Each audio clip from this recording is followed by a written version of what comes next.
Good fucking morning, god damn it. Welcome back to the YouTube, guys, and today we'll be going you know it's early, wouldn't you? You would.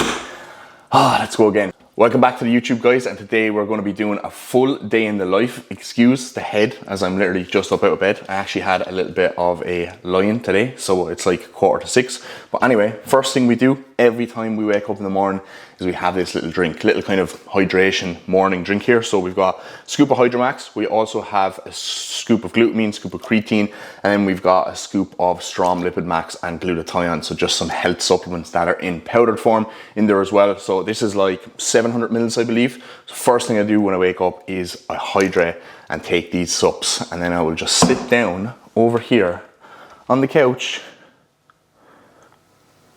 Where am I going? The other way. With Chloe, and we will chill out and just Drink a coffee. wait for it to get bright outside. And then once I have this consumed, I will drink my coffee. Alright guys, so I'm feeling extra groggy this morning, so it's going to have to be a Stormio Boost plus 20 mg caffeine. Beautiful. Let's go. Beautiful. Cheers. Cheers, though. Beautiful. So we'll sit here, we'll chill out. Once the coffee has been consumed, we normally go for our morning walk, which is generally still when it's dark outside currently at the moment, but sometimes when we time it, it just gets bright as we kind of get home. Now, it's currently pissing rain in Manchester at the moment, so I don't know if I bring the camera on the morning walk. It's probably just going to be iPhone footage because I don't want to get this big lens all drenched, but we'll show you a little bit of the route at Manchester City for our morning walk, and then we'll get stuck into the day, guys. Let's go.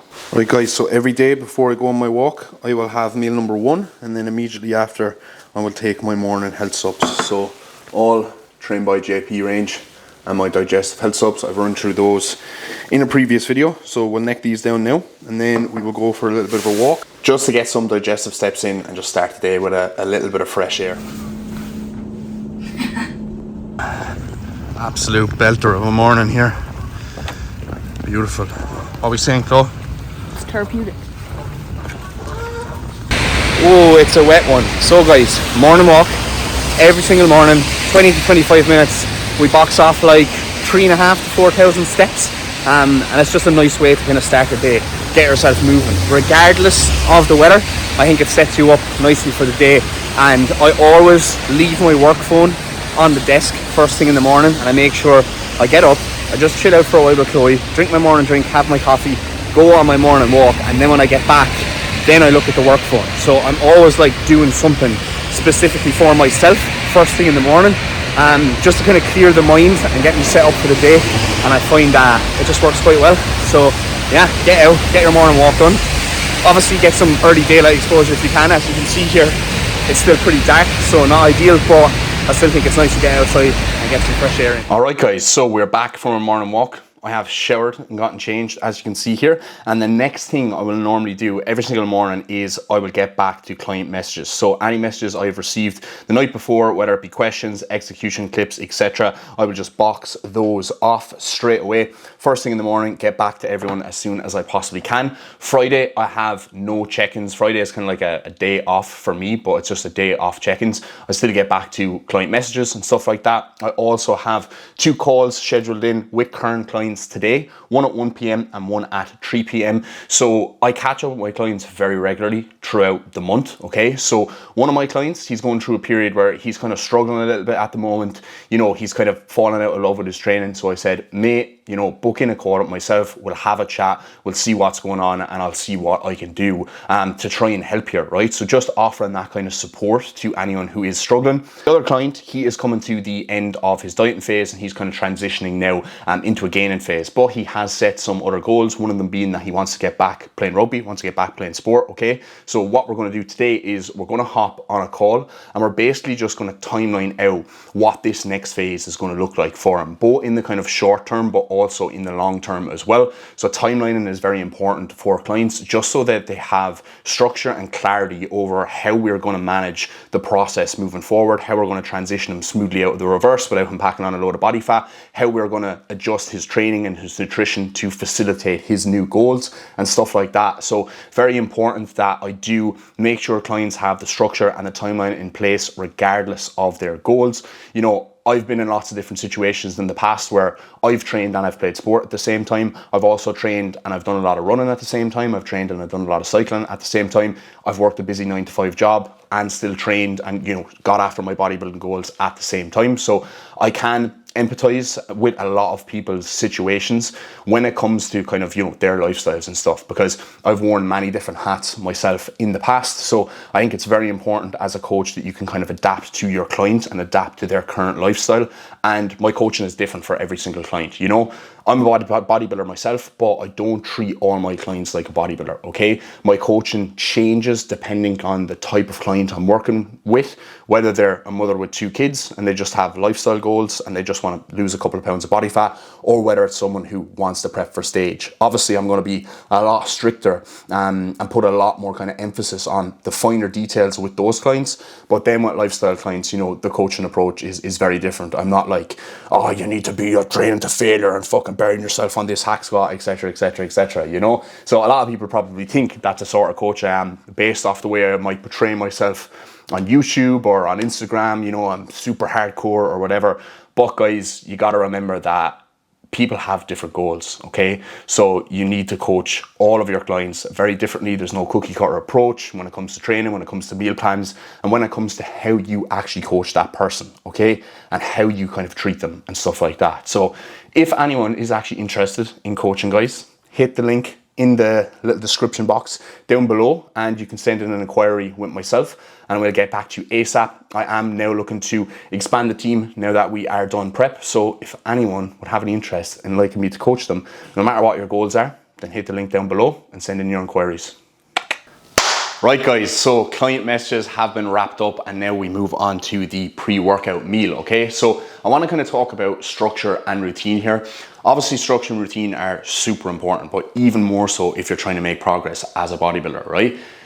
My days look the exact same, okay? Like training day, rest day, obviously they differ a little bit, but more or less they're the exact same. You know, I'm up at the same time, I go for my walk at the same time, take my subs at the same time, I have my meals at the same time. Everything is standardized and everything has become so habitual for me that I don't even need to think about what I'm doing. I just do it, okay? And that's super fucking important, right? The way you set up your structure of your day is going to be absolute key for your long-term success, okay? Now, sometimes things get thrown in the mix that can disrupt their routine and that can be a little bit of an annoyance. But the one thing I hear off clients all the time is, oh, like I missed the gym on Saturday because like this popped up, or, oh, you know, I missed this meal because of this, etc., etc.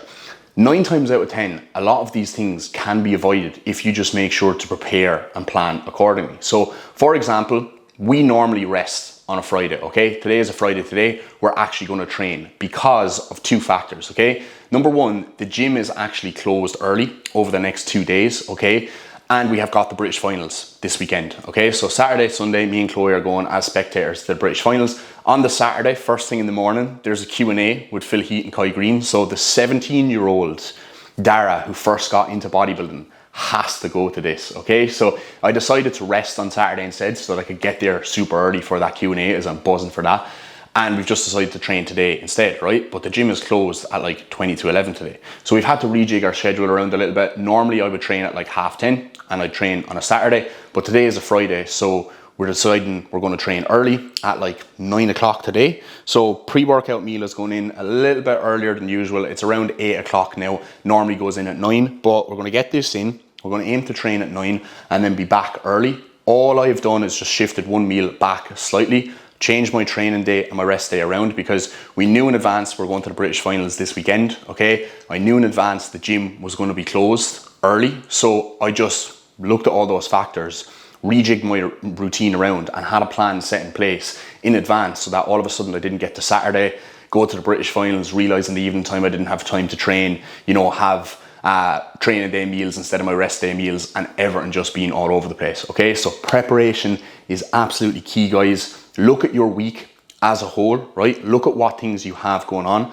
and just reverse engineer back from there, right? What meals do I need to have prepared if I'm going out on Saturday with my friends for whatever fucking reason, right? So just be very, very mindful of what your week looks like and what you have like in your calendar for what you need to do, and then just plan all your meals and all your training around that if things pop up that are outside the realms of your normal routine. So that's pretty much it, guys. I'm going to eat my pre-workout meal now, and then we'll catch up with you in the gym. Alright guys, so we have landed in the gym. Chest and arms is on the cards today. Probably one of my kind of easier sessions across the split, and I say easier because it's just like a little bit of a top-up session just to focus on weaker areas, which are my chest and my arms quite clearly. So today we're just going to kind of see how we feel, as I've just done my pec deck there, it's the first exercise, and even though I progressed on my top set and back off set from the last time doing this session, my pec still feels a little bit tender today, as we did only train chest like 3 days ago. Normally I would have an additional day's rest in between, so I've had to push back this session. So chest is feeling a little bit tender today, obviously a little bit under recovered from the previous session because we did do full volume in that session. Since post show, obviously for a good kind of 2.5 weeks, I was just running D-volume sessions only, so kind of like one set across the board. Now, I've kind of been auto-regulating my last couple of sessions, so as I've started to feel a little better, and I feel like I can kind of take an extra set here and there, I have been doing that. You know, there's been some days where I've gone in and I'm kind of, you know, I'm not feeling on today, so I'll trickle the volume up slightly based off what I feel I can recover from. And then there's been other days, like the last 2 sessions, push and pull, where I've been like, okay, it's fucking on today, and I've just ran full volume off across the board. So obviously my last push session was my first like full volume session that I've done in a while, and I have one less day of recovery, so chest is feeling a little bit tender. So next up we've got the incline prime plate loaded chest press. Normally have 3 sets on this. Last time I did this section with 1 set. I think today I'm just going to run with 2 sets here, and then after that we just have cuff ladder raises, and then 3 sets tricep, 3 sets bicep, which I will show you as well, guys. So we're going to get stuck into the warm-ups on this plate loaded prime press, see how we're feeling, and hopefully hit a fucking PB today. Not a PB, but like hit a progression from last week.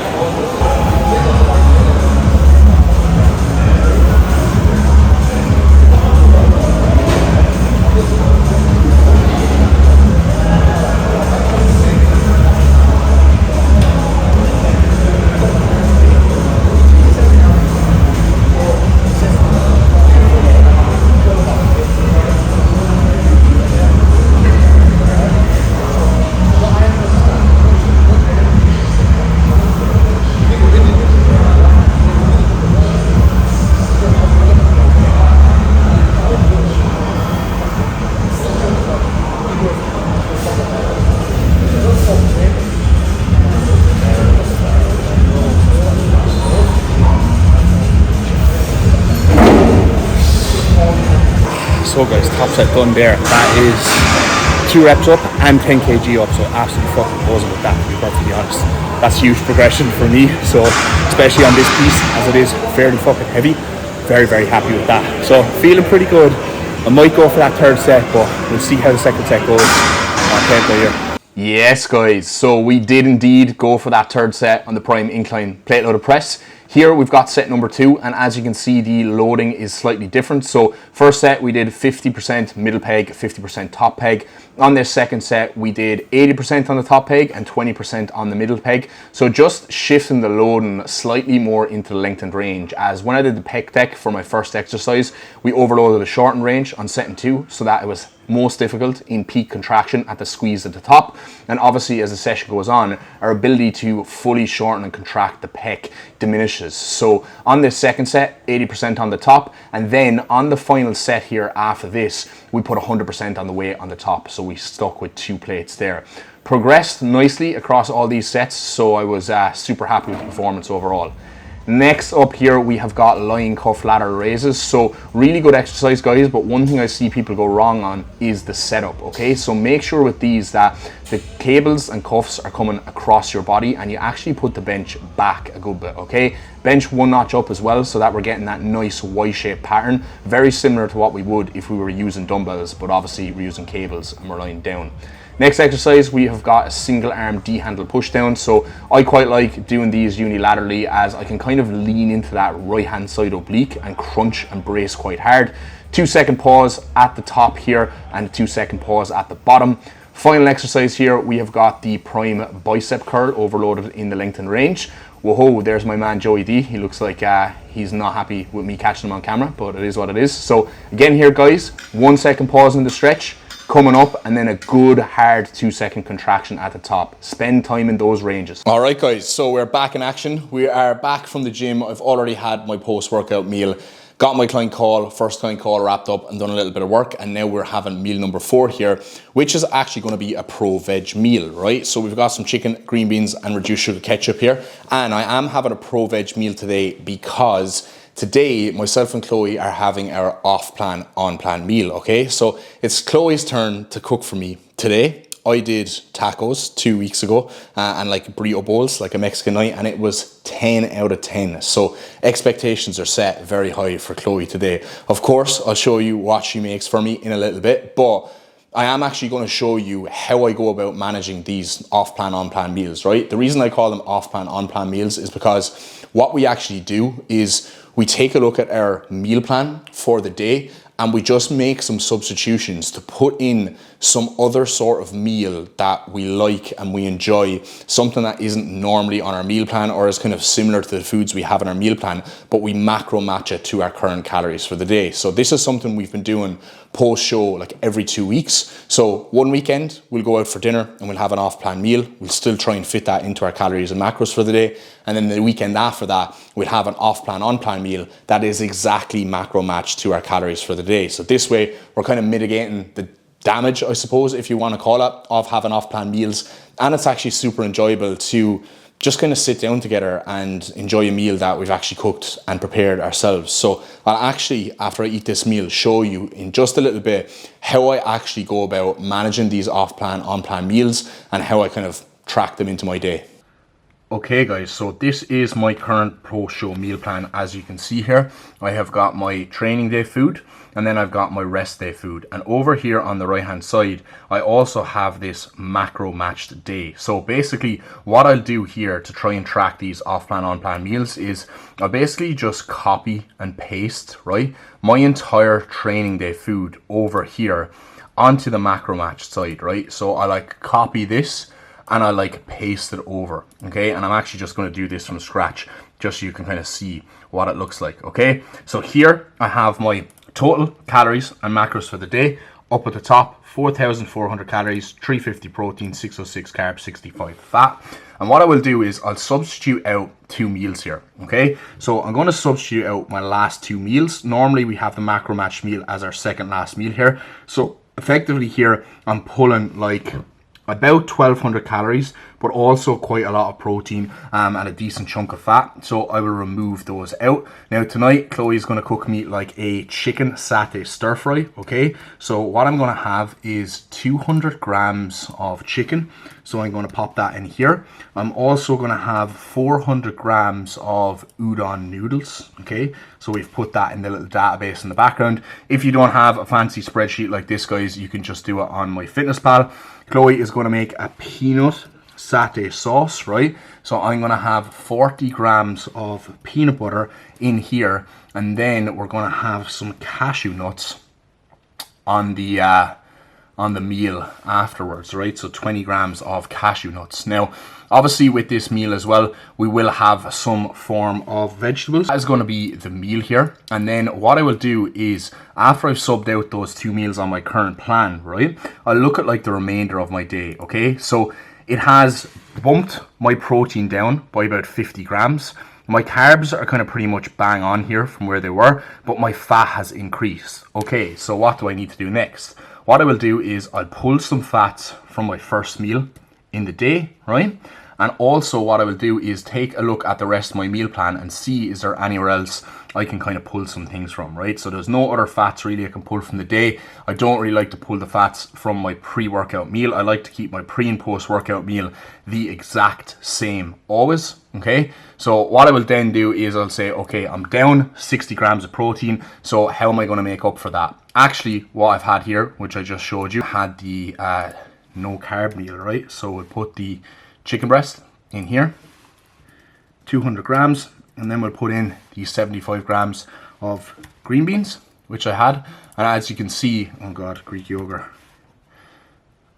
as you can see, that's drastically brought down the total amount of calories and macros here as well, but it's brought the fat down to 62 grams, which is bang on, okay? So this is what I actually originally had in. Now, obviously my protein is a little bit down, so what I'm actually going to do today is, for my last meal, I'm going to have something a little bit different as well. So I'm actually going to have 250 grams of Greek yogurt, okay, with 40 grams of whey, and then 150 grams of berries. So this is kind of going to be like my dessert, if you will, after I have that off-plan meal, which I think is absolutely heavenly. So I'm fitting that into my day. Now we can see here, I'm back up to my 350 grams of protein, my 63 grams of fat, and then I'm slightly under on the carbs here. So I might actually find something else that I can have to fill in with this meal, just to bump those carbs up a little bit, like a little bit of bread or something along those lines. So we'll see what that's going to be, but calories are sitting at 4,131 now. And if we then go over and look to the side here, we can see my normal training day food, my macro match day, and the difference between the two of them. So the fat is pretty much bang on, the protein is pretty much bang on, and I'm actually slightly under on carbs for the day. So like I said, I will just try and find something that kind of fills that gap a little bit. I think Chloe has actually picked up a tub of like the Aldi brand, like Halo Top, and it's like 350 calories for the tub. So I might have half of that in with my Greek yogurt, but of course I will show you guys. Alright guys, here we have it. So C Chisel has cooked up a storm, and here's the off-plan, on-plan meal. Looks delicious. So we've got some udon noodles, chicken, satay, garnished of course with sesame seeds and spring onion. Then we've got the cashews weighed out on the side, salt and pepper. Beautiful. I'll get a little taste test going for you now in just a second.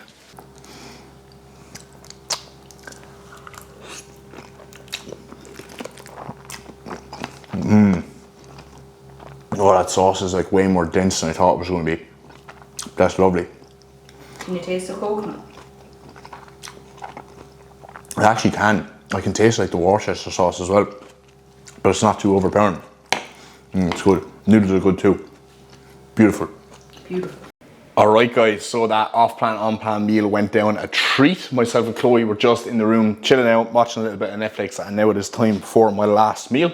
So I have got 250 grams of Greek yogurt, 40 whey, and 75 berries. I got 75 fresh strawberries in there, 75 frozen blueberries, which is just beautiful. So I'm going to wrap the video up right here, guys, as after this, I'm pretty much going to watch the last hour of the film, and then I'm going to go to bed for an early night, because tomorrow we have the British finals. So got to get up, got to meal prep, got to get all our shit prepared to be out for the day to watch the British finals. But it's going to be a fucking good day, because we've got Phil Heath, we've got Kai Green, Ryan Terry, the men's amateur show is on, and the pro show for the men's physique that evening. So should be an epic day. I may potentially bring the camera along and vlog a little bit if you guys would like to see that. So if you would, make sure you like the video, comment, subscribe if you haven't already, and I'll catch you in the next one.